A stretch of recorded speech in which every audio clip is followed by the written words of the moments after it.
പല ആൾക്കാരും ചോദിച്ചിട്ടുണ്ട്, ഇൻറ്റീരിയർ ചെയ്യുന്ന സമയത്ത് ഇൻറ്റീരിയർ ഫേമുകൾ ഒരുപാട് ഓഫറുകൾ സെറ്റ് ചെയ്ത് നൽകാറുണ്ട്. ആ ഓഫറുകൾ സ്വീകരിച്ച് നമ്മൾ ഇൻറ്റീരിയർ വർക്ക് ചെയ്യുന്നത് നല്ലതാണോ എന്നാണ് ചോദ്യം.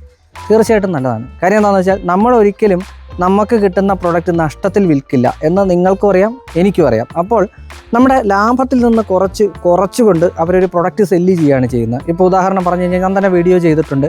ഇപ്പോൾ ഒരു വീട് അല്ലെങ്കിൽ ഒരു 1500-2000 സ്ക്വയർ ഫീറ്റ് വീട്, അതിൽ ഇന്ന പ്രൊഡക്റ്റ്, അതായത് വാനിറ്റി ഏരിയ, ബെഡ്റൂം, കിച്ചണ്, ഇതൊക്കെ ചെയ്യുന്നത് മൊത്തം 14 ലക്ഷം 15 ലക്ഷം രൂപയ്ക്ക് എന്ന് പറഞ്ഞ് ചെയ്തിട്ടുണ്ട്. അപ്പോൾ അത് നമ്മൾ നോർമലി വേറെ ഏതെങ്കിലും ഫേമിൽ നിന്ന് കൊട്ടേഷൻ എടുത്ത് ഇതുമായിട്ട് താരതമ്യം ചെയ്ത് നോക്കിക്കഴിഞ്ഞാൽ, ആ താരതമ്യം ചെയ്ത് നോക്കുമ്പോഴത്തേക്ക് നിങ്ങൾ ഈ പറഞ്ഞ ഓഫർ സെറ്റ് ചെയ്തിരിക്കുന്നത് അത്യാവശ്യം നിങ്ങൾക്ക് അഫോർഡബിൾ ആണ്, അല്ലെങ്കിൽ ആദ്യം കിട്ടിയ ആ ഒരു കൊട്ടേഷനേക്കാളും കുറവാണ് എന്നുണ്ടെങ്കിൽ നിങ്ങൾക്ക് മനസ്സിലാക്കാം. അതിനകത്ത് അവർ വലിയ മാൽ പ്രാക്ടീസസ് ഒന്നും കാണിച്ചിട്ടില്ല. അവരുടെ കിട്ടിയ പ്രോഫിറ്റിൽ നിന്ന് കുറച്ച് അവർ ആ ബിസിനസ് എടുക്കാൻ വേണ്ടി ചെയ്യുന്ന ഒരു സംഗതിയാണ് എന്ന് നിങ്ങൾക്ക് മനസ്സിലാക്കാം. അങ്ങനെയുള്ള ഫേമുകൾ ചെയ്യുന്നത് തെറ്റുള്ള കാര്യമല്ല, തീർച്ചയായിട്ടും അതെല്ലാവരും ചെയ്യുന്നതാണ്. അപ്പോൾ നിങ്ങൾക്കത് സ്വീകരിക്കുന്നതിന് കുഴപ്പമില്ല. ഇനി അതിൽ തന്നെ മറ്റൊരു പ്രകടമായിട്ടുള്ളൊരു കാര്യമുണ്ട്. അതാണ് ഈ രണ്ടാമത്തെ ഒരു ക്വസ്റ്റ്യൻ. അതായത് ഇപ്പോൾ ക്രിസ്മസിലൊക്കെ നമ്മളൊരു ഓഫർ സെറ്റ് ചെയ്യും, എന്നിട്ട് ഇപ്പം 30,000 രൂപ അടച്ച് അഡ്വാൻസ് തരുന്നവർക്ക് ഈ പറയുന്ന അഡ്വാൻസ് എമൗണ്ട് എത്രയാണോ, അല്ലെങ്കിൽ അഡ്വാൻസ് എമൗണ്ട് ഒരു 30,000 രൂപ എന്നാണ് പല കമ്പനികളും ചെയ്യുന്നത്. അതൊരു ഡിസൈനിങ് എമൗണ്ട് ആയിരിക്കും. ആ ഡിസൈനിങ് എമൗണ്ട് ഇൻറ്റീരിയർ വർക്ക് ചെയ്യുമ്പോഴത്തേക്കും കുറച്ച് തരും എന്ന് പറയുന്നൊരു ഓഫർ. ആ ഓഫർ ഇപ്പോൾ സെറ്റ് ചെയ്യുന്നത് ഇപ്പോൾ ഡിസംബർ മാസത്തിലാണെങ്കിൽ ഡിസംബർ 30-നകത്ത് ആ പണം അടച്ചിരിക്കണം. ആ പണം അടയ്ക്കാനായിട്ട് ഇവർ എല്ലാ ദിവസവും നിങ്ങളെ ടെലികോൾ ചെയ്യും. ആ ടെലികോളിൽ നിന്നാണ് നിങ്ങൾ ആ ബിസിനസ്സിലോട്ട് കൺവെർട്ട് ആവുന്നത്. ഈ 30,000 രൂപ എന്ന് പറയുന്നത് എന്തൊക്കെ അതിനകത്ത് ഉൾപ്പെടുന്നു എന്ന് നിങ്ങൾ ആദ്യം ചോദിച്ച് മനസ്സിലാക്കണം. അതിലവർ ചെയ്യുന്ന വെറും 3D മാത്രമാണ്.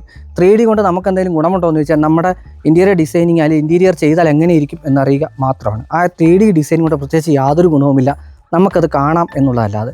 ശരിക്കും ഇൻറ്റീരിയർ ചെയ്യാൻ നമുക്ക് വേണ്ടത് 2D ആണ്. ഈ 2D അവർ നിങ്ങൾക്ക് നൽകുന്നുണ്ടോ എന്ന് ആദ്യം ചോദിക്കുക. തീർച്ചയായിട്ടും അവർ നിങ്ങൾക്ക് 2D പ്രൊവൈഡ് ചെയ്യില്ല. കാര്യം 2D പ്രൊവൈഡ് ചെയ്താൽ നിങ്ങൾക്ക് നിങ്ങളുടെ അടുത്തുള്ള ഒരു കാർപ്പൻറ്ററെ കൊണ്ട് പോലും ആ വർക്ക് എടുപ്പിക്കാം, ആ വർക്ക് ചെയ്യിക്കാം. അതുകൊണ്ടാണ് അവർ 2D പ്രൊവൈഡ് ചെയ്യാത്തത്. അപ്പോൾ ആദ്യം അങ്ങനെ ചെയ്യുന്ന ഫേമിൻ്റെ അടുത്ത് നിങ്ങൾ ആദ്യം ചോദിക്കേണ്ടത് നിങ്ങൾ എന്തൊക്കെ ഞങ്ങൾക്ക് പ്രൊവൈഡ് ചെയ്യും എന്നുള്ളതാണ്. അതിൽ പ്രധാനമായിട്ടും 2D പ്രൊവൈഡ് ചെയ്യുന്നുണ്ടോ, അതുപോലെ സ്കെച്ചുകളെല്ലാം തന്നെ പ്രൊവൈഡ് ചെയ്യുന്നുണ്ടോ, കട്ടിംഗ് ലിസ്റ്റ് പ്രൊവൈഡ് ചെയ്യുന്നുണ്ടോ, അവസാനം തരുന്ന ഞാൻ ഈ ലാസ്റ്റ് പറഞ്ഞ 3D അവർ തീർച്ചയായിട്ടും പ്രൊവൈഡ് ചെയ്യുന്നുണ്ട്.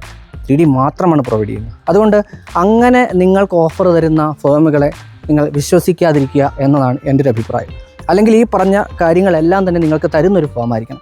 അങ്ങനെ തരാത്ത വെറും 3D കൊണ്ട് നിങ്ങളെ തൃപ്തിപ്പെടുത്തി ഒരു കസ്റ്റമറെ സമയത്തുള്ള 3D ആണ് എല്ലാം എന്ന് അവരുടെ അറിവില്ലായ്മ കൊണ്ട് വിശ്വസിച്ചിരിക്കുന്ന ഒരു കസ്റ്റമറെ തീർത്തും പറ്റിക്കുന്ന ഒരു പരിപാടിയാണ്. അങ്ങനെയുള്ള ഫേമിനെ നിങ്ങൾ റിജക്റ്റ് ചെയ്യുക എന്നാണ് എൻ്റെ അഭിപ്രായം. അപ്പോൾ ഇൻറ്റീരിയർ ചെയ്യുമ്പോൾ പ്രധാനമായിട്ടും നിങ്ങൾ ഈ കാര്യങ്ങൾ ശ്രദ്ധിക്കുക. ഒരു നല്ല ട്രസ്റ്റ് വർത്തി ആയിട്ടുള്ള ഫേമിനെ നിങ്ങൾ കണ്ടെത്തുക. ആ ട്രസ്റ്റ് വർത്തിയായുള്ള ഫേമിൻ്റെ വർക്കുകൾ നിങ്ങൾ പോയി കാണുക, എന്നിട്ട് അവർക്ക് വർക്ക് കൊടുക്കുക.